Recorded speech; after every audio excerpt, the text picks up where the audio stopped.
So today we will be starting with EAN rule. That is nothing but what? Effective atomic number. Before in our previous lecture, what we have covered?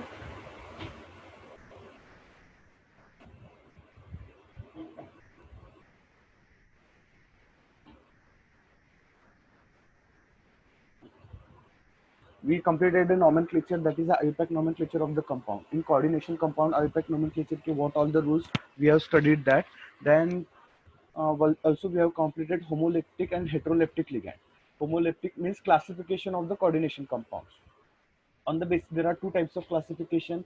एक होता है classification on the basis of the types of the ligands, homoleptic and heteroleptic. Homoleptic में क्या हो जाएगा? All the ligands will be equal, मतलब same ligands होंगे. And whenever we are talking about heteroleptic ligand, so heteroleptic में क्या हो जाएगा? In a heteroleptic ligand there will be what? Different types of ligand will be present. Means one ligand will be apart, different from the other one. So you can see the example CONH34 and Cl2. There are different types of ligands are given. Then classification on the basis of the charge of the complex. उसके basis पे हमने three categories में divide किया. कौन से? तो वो three categories. First was the cationic complexes, second was the anionic complexes, and third was neutral complexes. तो cationic complexes में charge कहाँ पे present रहेगा? On a coordination sphere there will be a positive charge present. Then उसको अगर positive charge है coordination sphere पे तो we will call it as what? Cationic complexes. अगर कॉम्प्लेक्स पे स्क्वायर ब्रैकेट पे नेगेटिव चार्ज है then we will call it as what? Anionic complexes. And if the complex that is a coordination sphere has no charge, that is neutral है, तो उसको हम बोलेंगे neutral sphere complexes. Then we have studied the rule for IUPAC nomenclature. I told you to write this table twice, and also I told you to solve this, try this करके. There are some examples are given, so you have to solve those. I hope you have done all those numericals. Is there any problem in this till now? Yes. Sir ते sir तो table आहे ना table, हाँ. Sir त्यामध्ये ते ion का लिहिलंय Okay. Sir? 2 ion. कोणता? First table, second sir table? Third table मध्ये थर्ड. Okay. हाँ. Where? Anionic complexes. Iron. Hey, हाँ iron. See, that is हाँ sir. the just a notation. Why? Because whatever your complex contains containing particular charge. Complex पे charge है, और charge है तो एक तो वो cationic हो सकता है, either it might be ionic. तो if the complex contains a charge, तो उसको बोले हम क्या बोलते हैं? We call it as a ion. This is the reason वहां पे आयन मेंशन किया है. अगर कॉम्प्लेक्स पे पॉजिटिव चार्ज है तो वो कैटायोनिक कॉम्प्लेक्स हो जाएगा. If the complex has negative charge तो वो एनायोनिक कॉम्प्लेक्स हो जाएगा. तो यहाँ पे कौन सा चार्ज है? यहाँ पे negative charge. You can see this, तो इसलिए उसको आयन बोला है. सेकंड कॉलम में दिख रहा है कि आपको वहां पे आयन लिखा है? नहीं दिख रहा है. वाई? बिकॉज वहां पे there is no charge present on the complex. क्योंकि वो वहां पे जो भी चार्ज प्रेजेंट है कोऑर्डिनेशन स्फीयर पे, that charge is balanced by the sodium और पोटेशियम. क्लियर और not? Any doubt till?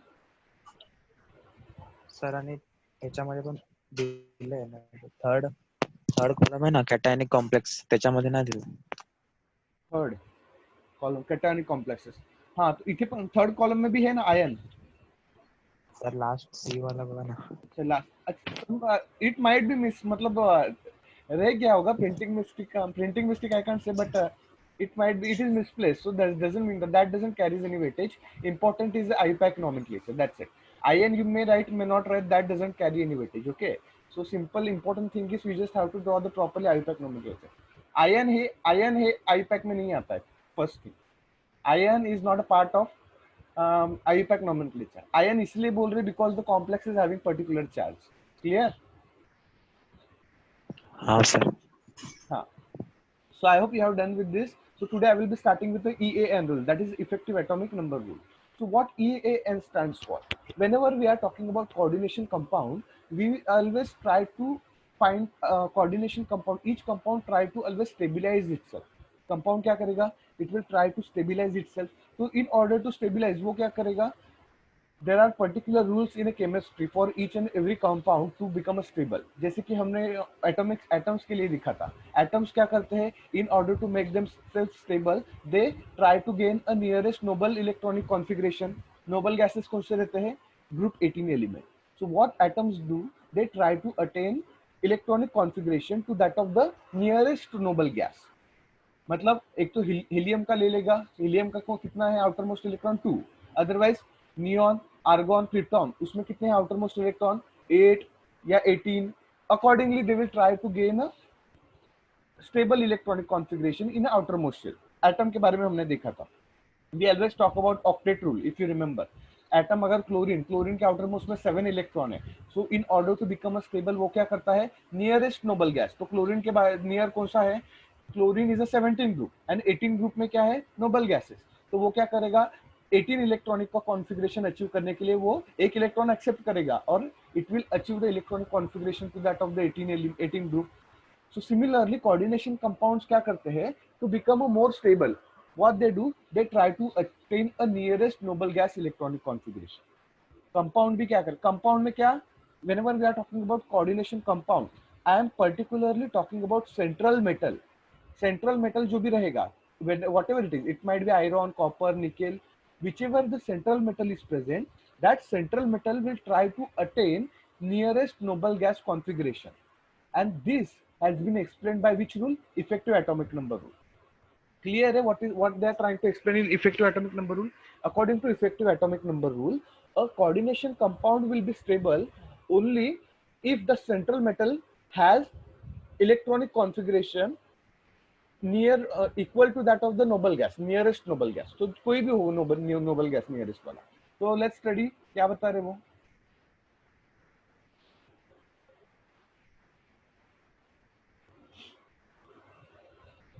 I hope screen is visible properly.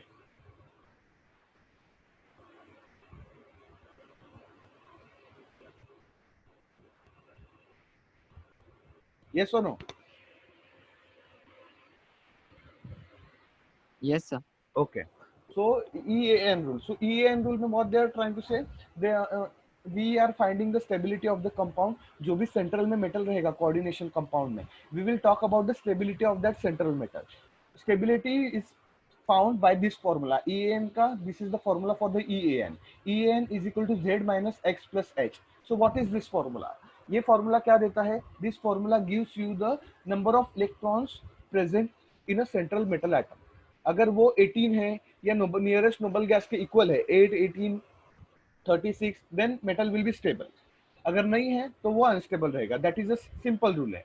Electronic configuration should be of the central metal should be equal to that of the nearest noble gas. So what is the formula? EAN is equal to Z minus X plus H, where Z, what is Z? Z is the atomic number of the metal. So if I am giving you any coordination compounds, समझो मैंने आपको दे दिया CONH36 2 plus. CONH36 complex पे 2 plus charge है.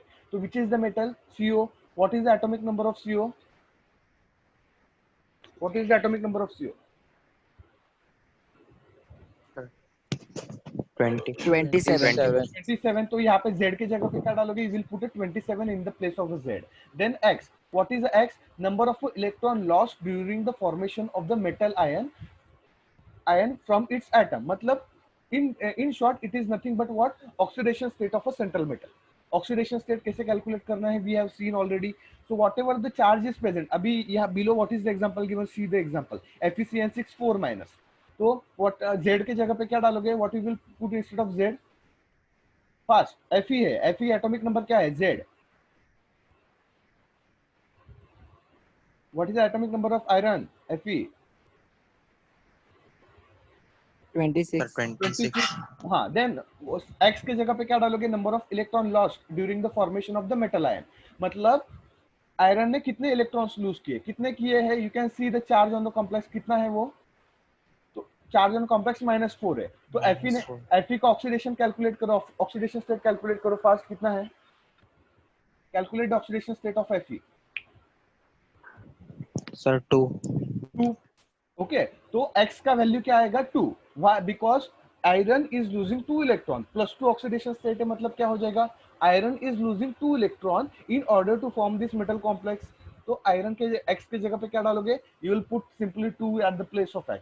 तो Z हो गया 26 minus 2. 2 कहाँ से आया? Oxidation state of the metal. And what is remain? Why? So what is y? Number of the electron donated by the ligand. तो ligand कितने इलेक्ट्रॉन डोनेट करता है? We have seen this. तो Cn कितने electron donate करता है? We know that each Cn C triple bond n minus एक negative charge रहता है Cn ligand पे. So six Cn ligand will donate how many negative charge? 6 charges. तो वहां पे 6 आ जाएगा. ओके, तो accordingly you can find. So 26 minus 2 plus 6 कर दो. what is your answer you are getting?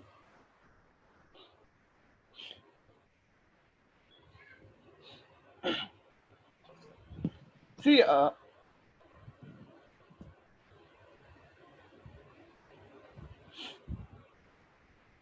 FeCN 6 minus.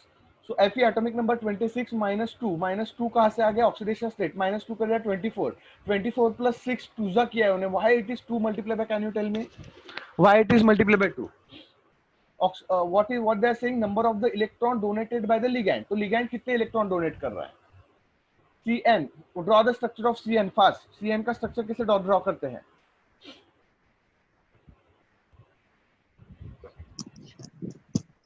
C triple bond है. C triple bond and negative charge किस पे रहेगा? नाइट्रोजन पे भी कार्बन पे? That is important. Nitrogen. Nitrogen. तो क्या आ गया इसमें? +6. There is some actually. Let me go to the textbook. We will take an example from textbook. There is actually a PPT I have taken from online views. So there is some mistake with that. Okay, we'll take an example from here. Chalo, solve this example. Which is the example given here? Z minus X plus H. CONH3 6 3 plus. This is the compound you have to solve. I hope it is visible. Compound कौन सा बोल रहा हूँ? Visible है सबको? CONH3 6 3 plus. मिला सबको? Yes or no? This is what I'm asking to solve you. This compound, okay? So solve that compound. So Z का value डालो, put the value of Z. Then X का value क्या है? Calculate the oxidation state of it, and then get me the answer. What you are getting?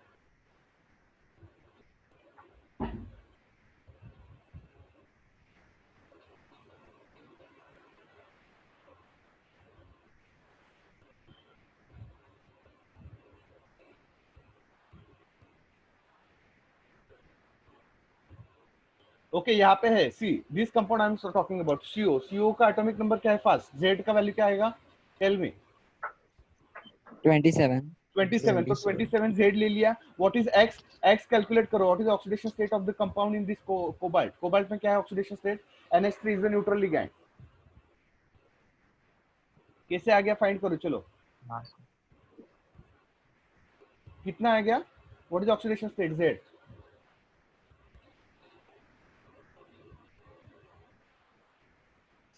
Sir 3 आ गया. तो 3 लिया है वहां पे X.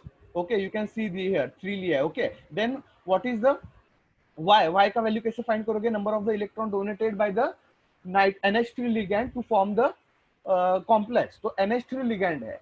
NH3 is the neutral ligand, everyone knows that. But nitrogen NH3 में कौन बॉन्ड फॉर्म कर रहा है? Nitrogen. Nitrogen how it is it forming a bond? Nitrogen क्या करता है? Each nitrogen has 2 lone pairs and nitrogen is donating those 2 lone pairs to form a coordinate bond with the central metal atom. So each nitrogen is donating 2 lone pair. So how many nitrogens are there? 6 NH3 are there. So 6 multiplied by 2 you will do. Getting why I'm doing 6 multiplied by 2? Yes or no?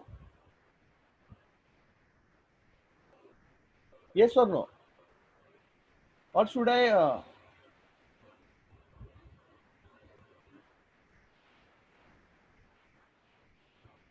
see, this is the structure of nitrogen.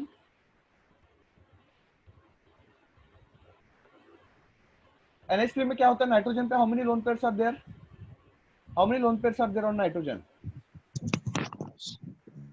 Sir 2 Lone pair is single, beta. Single lone pair consists of 2 electrons. Nitrogen has only 1 lone pair. NH3 ammonia का structure भूल गए सब लोग. This is NH3. NH3 में क्या होता है? Ammonia, 3 hydrogens are present and nitrogen has 2 lone pair of electron. Nitrogen is a neutral ligand. इसके लिए हमने उसका क्या लिया यहाँ पे? while calculating oxidation state हमने उसका कुछ वैल्यू नहीं लिया. बट नाइट्रोजन बॉन्ड किससे फॉर्म करेगा? मेटल के साथ. कंसीडर ये यहाँ पे मेरा मेटल है. So this is the my metal. So nitrogen NH3 क्या करेगा? Whatever the lone pairs are present, ये दोनों लोन ये एक lone pair that is 2 electron donate करके यहाँ से एक बॉन्ड फॉर्म करेगा and this is the coordinate bond which is forming a nitrogen. तो नाइट्रोजन कितने लोन पेयर कर कितने इलेक्ट्रॉन डोनेट कर रहा? 2 इलेक्ट्रॉन्स, राइट. सो 1 NH3 मॉलिक्यूल्स डोनेट 2 इलेक्ट्रॉन. तो कितने NH3 मॉलिक्यूल्स है कंपाउंड में? कितने अमोनिया मॉलिक्यूल्स है इन द कंपाउंड? 6 6. तो 6 मल्टीप्लाई बाय कितने करोगे? 2 2. तो 6 multiplied by 2 and get me the answer what you are getting first.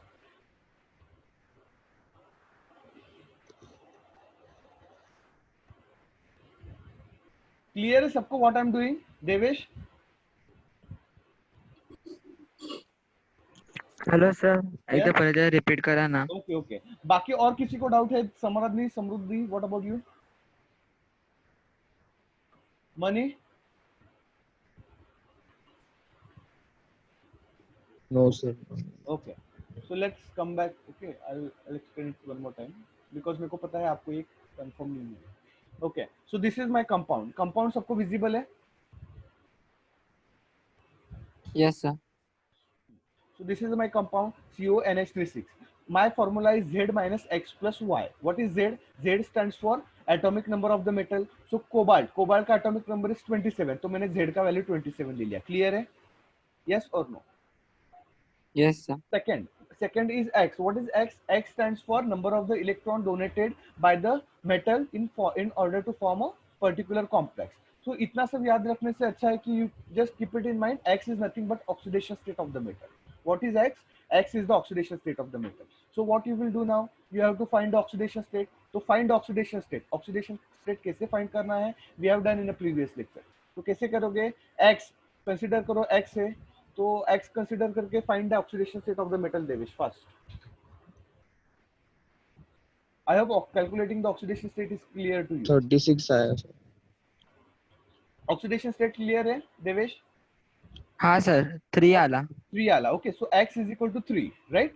Then Y, what is Y? Number of the electron donated by the ligand. Which is the ligand in our case? Ligand कौन सा है हमारे case में? Ligand कौन सा है हमारे example? NH3. NH3 Okay, NH3 is a neutral ligand, but ये how it will form a bond? In order to form a bond, nitrogen has to donate the lone pair present on the nitrogen to form a bond. Each bond consists of 2 electron. We have studied in 11th standard. So nitrogen क्या करेगा? Nitrogen पे 2 lone pair है, एक lone pair है which is consist of 2 electron. Yes or no? Nitrogen has one lone pair consists of 2 electrons. So nitrogen will donate those 2 electrons to metal and will form a bond. And this is the reason each NH3 is donating 2 electron. एक ammonia कितना donate कर रहा? 2 electron. So how many ammonia molecules are there? How many ammonia molecules are there? 3. 3. 6. 6. 6. Okay, that 3 is hydrogen, not ammonia. Okay, ammonia, 6 ammonia molecules are there. So 6 multiplied by 2. This is the number of the electrons donated by the ligand. So 6 multiplied by 2 करोगे तो you will get a number of Y. That is nothing but 12. Okay, so put it in the formula of En. En is equal to Z minus X plus Y. Clear है? So what the answer you are getting? 36. 36. So 36 is it electronic configuration of a noble gas? You know that noble gases में क्या आता है? Argon आ जाता है, krypton आ जाता है. So argon में 18 इलेक्ट्रॉन रहते हैं, क्रिप्टॉन में 36 रहते हैं. So 36 is the noble electronic configuration. तो ये क्या हो गया? स्टेबल हो गया कंपाउंड. Straight forward. क्लियर है सबको? Now I just want to see whether it concept is clear to you or not. So you will find oxidation state for FeCN6 4- first. FeCN6 4- के लिए find करो and tell me. FeCN6 4- के लिए find करो and tell me.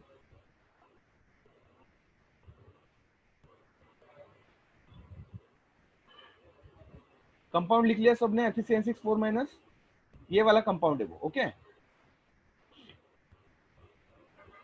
जो यहाँ पे दिया था वो first.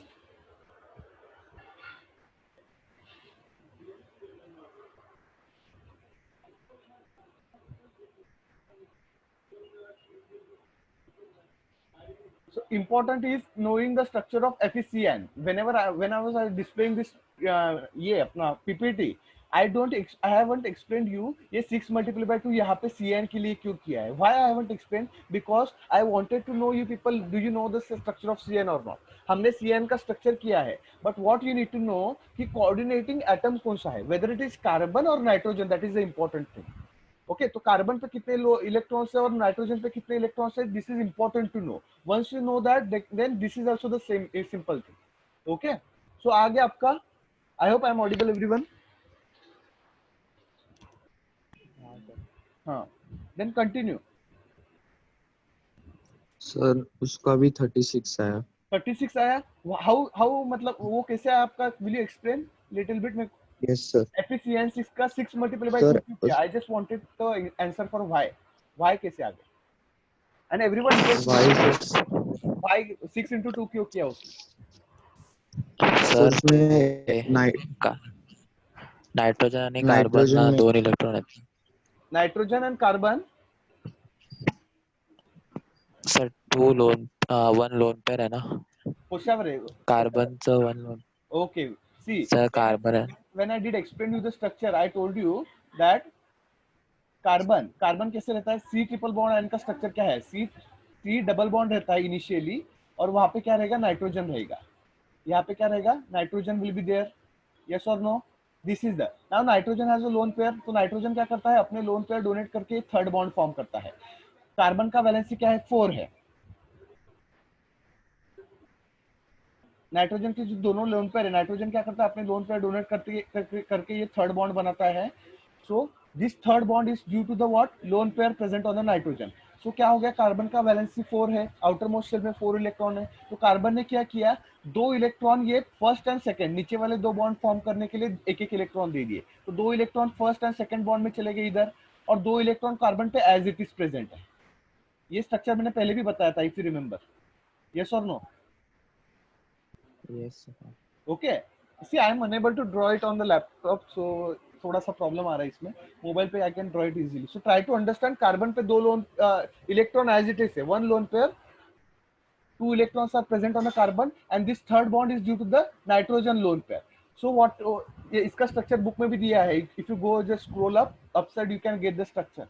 So what is happening, these 2 electrons are donated to form the coordinate bond. तो क्या हो जाएगा, 2 electrons multiply by कितने ligands है, कितने CN है उसमें, 6 CN. So 2 multiply by 6 कर दोगे and you will get the same answer. Okay, clear है Devesh what I am explaining? Yes or no? Yes, sir. Samradni?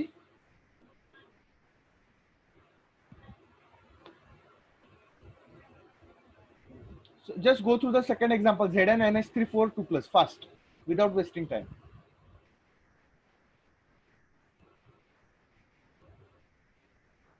Don't waste your time. Fast, get me the answer for the ZnNH3 4 2+. See the charge, what is the charge given here, okay? That is also important in this case.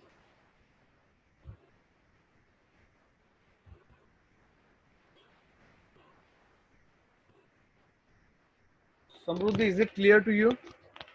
Samruddhi?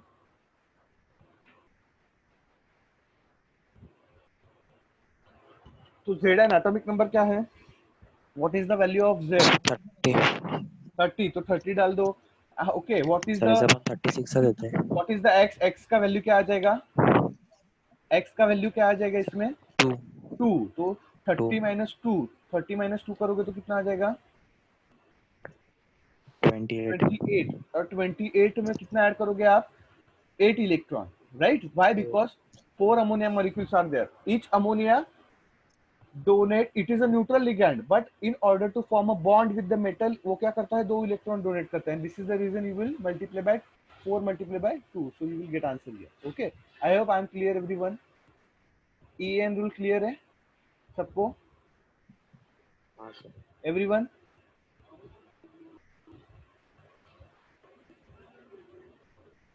Everyone clear with the EN Yes, rule? sir. Okay, let's proceed further then. Yes, sir. So EN, what is EN talk about? It talks about the stability of the, EN stands for effective atomic number. Effective atomic numbers mean it talks about the stability of the coordination compound. तो वो जो भी coordination compound आपको दिया है वो stable है कि नहीं, कैसे जज करोगे? सेंट्रल मेटल के इलेक्ट्रॉन, सेंट्रल मेटल में कितने इलेक्ट्रॉन होने चाहिए? central metal should have the electronic configuration nearest to that of the noble gas. Either it should be 18, either it should be 36, or either it should be 54 or 86.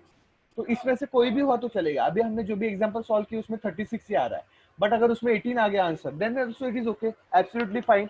But 18 बहुत कम बार आता है। Why? Because whatever the metals we are taking, जो भी metal रहते हैं उनका एटॉमिक नंबर क्या होता है? 21 से ज्यादा ही रहता है। तो उसके वजह से हमारा आंसर अब मोर देन 30 आता है approximately. So this is the reason this it is applicable generally 36 answer आ जाता है।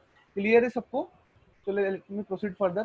Now we will go to the isomerism in a coordination compound. Isomerism. What is the isomers? What is the isomers? 11th standards में पढ़ा था, if you remember. What is the isomer? Can anyone tell me what is the isomers? So you can, I hope you can see this table. Isomers. Isomers are the compound having the same molecular formula but different structural arrangement. तो क्या हो जाएगा? एक ही compound रहेगा, उसके क्या होगा? Structural arrangement change हो जाएंगी। So isomers are classified into two parts. First है स्टीरियो आइसोमर्स एंड सेकंड है constitutional isomers or structural isomers. So what is the difference between stereoisomers and constitutional isomers? Whenever I am talking about stereoisomers are the isomers in which bonding between the compound is same. मतलब क्या हो जाएगा? अगर मैंने समझो pentane compound, n pentane compound ले लिया, 3 methyl pentane ले लिया, तो क्या हो गया? मेरा methyl group is attached to the third carbon atom. Yes और नो?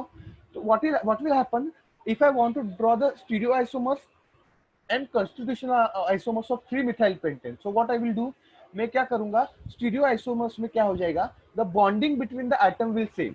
मतलब मॉलिक्यूलर फॉर्मूला तो सेम रहेगा ही, 3 मिथाइल पेंटेन, बट उसमें जो बॉन्डिंग है, कार्बन किस कार्बन पे अटैच है? मिथाइल ग्रुप थर्ड कार्बन पे, बिकॉज 3 मिथाइल है, that means methyl group is attached on a third carbon atom. So इसके आइसोमर्स कैसे बनाऊंगा मैं? Stereo isomers. अगर मैं उसका एक फॉर्मेट ड्रॉ करूंगा 3D फॉर्मेट में, तो we have seen that अगर डार्क लाइन है तो compound is in a front side of the paper, and if it is in a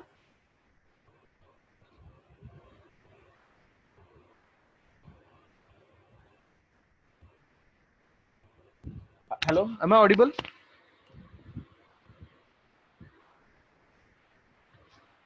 Yes, sir. Okay. हाँ, so whenever we are drawing the compound, if it is a dark line, तो dark line क्या रहता है paper के?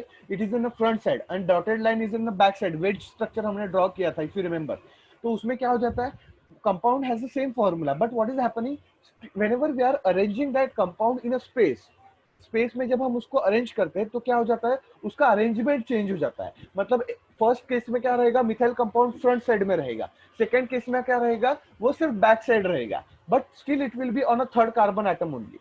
So the bonding between the atom is same, but only the difference is in what? Structural arrangement or arrangement of the atom in a 3-dimensional space is changing. उसको बोलते हैं हम क्या?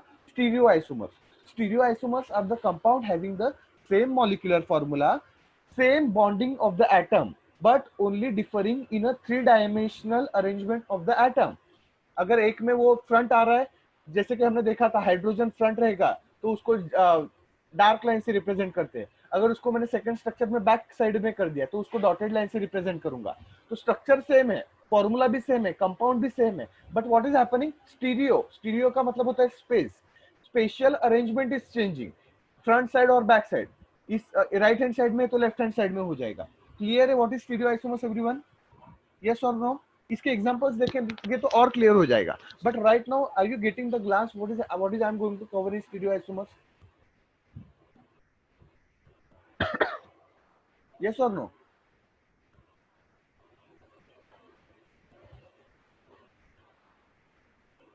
Second है कंस्टिट्यूशनल आइसोमर। कंस्टिट्यूशनल में क्या हो जाएगा? व्हाटएवर द 3 मिथाइल पेंटेन हमने दिया था तो उसमें क्या हो जाएगा? मॉलिक्यूलर फॉर्मूला सेम रहेगा, बट अरे बॉन्डिंग विल चेंज। मतलब हमने पहले लिया था 3 मिथाइल पेंटेन, तो कॉन्स्टिट्यूशनल में क्या हो जाएगा? इंस्टेड ऑफ 3 मिथाइल पेंटेन वो 2 मिथाइल पेंटेन हो जाएगा। मतलब मॉलिक्यूलर ओवरऑल कार्बन सेम है, overall hydrogen number also is same, but what is happening? The bonding of the atom is changing. First case में क्या था, वो थर्ड कार्बन पे अटैच था मिथाइल ग्रुप। सेकंड केस में क्या हो गया, वो सेकंड एग्जांपल में वो सेकंड कार्बन पे अटैच हो गया। उसका और एक आइसोमर बनाऊंगा तो मैं मिथाइल ग्रुप को थर्ड कार्बन पे अटैच कर दूंगा। और एक एग्जांपल बनाना है तो उसको लीनियर कर दूंगा। मॉलिक्यूलर फॉर्मूला सेम रहेगा, but what is happening, the bonding between the atom is changing, तो उसको हम बोलेंगे constitutional isomers. So what is the isomers are the same compound having a different structure. Isomers are categorized into two parts. First is the stereoisomers and second is the constitutional isomers. Whenever I am talking about stereoisomers are the isomers which have the same bonding between the atom. Bonding between the atom same रहता है, but what is happening? Arrangement of the atom in a space is changing. Whereas in a constitutional atom, molecular formula same रहेगा, but bonding between the atom will change. Further stereoisomer categorize किया जाता है two types में, geometrical that is diastereomers and enantiomers में, and constitutional isomer is categorized into four part, linkage isomer, coordinate isomers, ionization isomer and solvate isomer. So we will study one by one.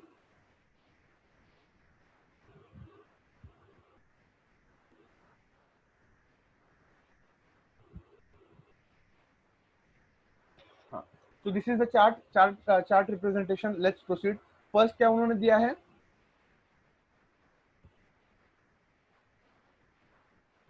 geometrical isomer. So geometrical isomer is a part of which branch? Geometrical isomers we are going to study first. So where is the geometrical isomers present? You can see isomerism में first part is the stereoisomers. So stereoisomers are the compound having the same molecular formula as well as what, same bonding of the atom, but change in a special arrangement of the atom. Arrangement of the atom change हो जाएगा. So first is a geometrical. So what is happening in a geometrical isomers? You can see geometrical isomers are the isomers in which the atoms का arrangement change हो जाता है. You can see these molecules. Molecule क्या है मेरा? M is the central metal and there are two ligands. A ligand, दो A ligands है और दो B ligands है. What I am doing? First case में मैंने क्या किया था? दोनों ligands को adjacent side में arrange किया था. Same ligands I am arranging them in an adjacent side. A क्या है? Adjacent to A है. B is adjacent to B. Clear? तो this arrangement is called as what? Cis arrangement. Whenever the same ligands are near to each other, एक दूसरे के बाजू बाजू में रहते हैं, same ligand, तो उसको बोलते हैं हम cis arrangement. और अगर same ligand opposite side में चले गए तो उसको बोलते हैं trans arrangement. Same ligands are in opposite direction, तो उसको बोलेंगे हम trans arrangement. तो cis, I hope the difference between cis and trans is clear. मैंने ये ऑलरेडी पहले भी कवर किया था, if you remember. कौन से टॉपिक में किया था हमने ये? 11th में हाइड्रोकार्बन्स में किया था. सो cis में क्या हो जाएगा? Both the same group will be in adjacent to each other. So A and A मतलब कोई भी एक ही लिगैंड है. अमोनिया रहेगा तो अमोनिया बाजू में है तो उसको हम बोलेंगे cis. और दूसरा ये Cl, तो B की जगह पे Cl डाल दो तो ये क्या है? cis. सेकेंड केस में क्या किया कर दिया उन्होंने? A लिगैंड अपोजिट कर दिया तो उसको बोलेंगे trans arrangement. So these are the two different arrangement of the cisplatin and transplatin. Platin is the anti cancer drug, हमने पढ़ा था. That is a very important drug. Cancer treatment के लिए ये यूज किया जाता है and this is a very important example. So if you remember कि सिस्प्लैटिन यूज होता है कि ट्रांसप्लैटिन यूज होता है, only one antinode is use, whether it not both, सिस और ट्रांस दोनों नहीं यूज करते for the treatment of cancer. Only one of them is treated as a for curing the cancer, other is become a poisonous for the human body. So keep it in mind. So cis trans arrangement also carries a lot weightage in biological chemistry. Important is I just wanted to know the geometrical isomers. What is the geometrical isomers? cis trans और जो भी atoms है मैंने क्या कर दिया, bonding between the atom is same, मतलब metal को चारों सेम लिगेंड्स वही अटैच है, बट व्हाट इज हैपनिंग, उनका स्पेस में अरेंजमेंट चेंज हो रहा है. First they were in a sis arrangement, second में मैंने क्या कर दिया, उनको ट्रांस अरेंजमेंट कर दिया. One more important thing, geometrical isomers are non superimposable non mirror images of each other. What they are? Geometrical isomers are non superimposable non mirror images of each other. What do you mean by non superimposable? Non superimposable का मतलब क्या होता है? अगर मैं ये first molecule, if I am saying this first molecule, so this is my first molecule. अगर मैंने ये फर्स्ट मॉलिक्यूल उठाया, ये मैंने फर्स्ट मॉलिक्यूल उठा के ये सेकंड मॉलिक्यूल के ऊपर रख दिया, व्हाट आई एम डूइंग, मैं as it is first molecule ऊपर कर रहा हूं और उसको सेकंड मॉलिक्यूल के ऊपर रख रहा हूं. तो अगर वो एक दूसरे के ऊपर रखने के बाद इफ ऑल द लिगेंड्स और metal is matching which each other, तो उसको क्या बोलूंगा मैं? Super imposable. सुपर इम्पोजिबल का मीनिंग क्या होता है? अगर मैंने ये फर्स्ट वाला मॉलिक्यूल उठा के सेकेंड मॉलिक्यूल के ऊपर रख दिया और उसके बाद ये सब लिगेंड मैच हो गए, मतलब ए के ऊपर ए आ गया, बी के ऊपर बी आ गया, एक यहाँ पे भी बी के ऊपर बी आ गया और ए के ऊपर ए ही आ गया, तो उसको क्या बोलेंगे हम? सुपर इम्पोज हो गए, एक दूसरे के ऊपर रखने के बाद वो इक्वल हो गए। बट अगर वो इक्वल नहीं हो रहे तो उसको क्या बोलेंगे हम? Non super imposable mirror images. Clear everyone what I am saying? what is mean by non superimposable or superimposable? Yes or no? Yes, sir. Everyone? Yes or no? Yes. Okay. So ये क्या है? Non superimposable की superimposable? You have to tell me first. Cis trans क्या है? Cis trans are superimposable और non superimposable? Non non superimposable. Superimpose. अगर मैंने सिस वाला उठा के ट्रांस पे रख दिया तो यहाँ पे ये ए इस ए को मैच हो जाएगा, वेरी गुड, ये तो हो गया। ये बी यहाँ पे मैच हो जाएगा, वेरी गुड, ये भी हो गया। बट क्या हो रहा है? यहाँ पे ए है और यहाँ पे बी है, तो ये मैच नहीं हो रहा है। So there is a discriminating cis trans में। So this is non superimposable. इसको उठा के मैंने इस पे रख दिया तो all the atoms are not equal and this is the reason this is non superimposable. ये हो गया non superimposable. And geometrical isomers are non superimposable non mirror images. Mirror image क्या होता है? अगर मैं इधर बीच में क्या रख दूं? मिरर रख दूं। ये जो मेरा रेड स्पॉट दिख रहा है, I hope spotlight is visible, yes और नो? Yes, sir. हाँ, तो वहां पे अगर मैंने मिरर रख दिया तो मिरर रखने के बाद जो मेरे को फर्स्ट कंपाउंड और सेकंड कंपाउंड मिल रहे, ये दोनों कंपाउंड मिरर इमेजेस है क्या एक दूसरे के? Are they mirror images of each other? No, sir. Okay, mirror images. इसका अगर मैंने मिरर इमेज ले लिया यहाँ पे मिरर रख के, तो मेरे को यहाँ पे क्या मिलना चाहिए? बी मिलना चाहिए। यहाँ पे बी है तो यहाँ पे भी बी मिलना चाहिए, यहाँ पे बी है तो यहाँ पे भी बी मिलना चाहिए, बट यहाँ पे ए है, so this is not a mirror images. So geometrical isomers are non superimposable non mirror images of each other. Clear है सबको what is geometrical isomer? Yes, sir. Let's proceed further. Next है, यहाँ पे और कुछ examples दिए हैं।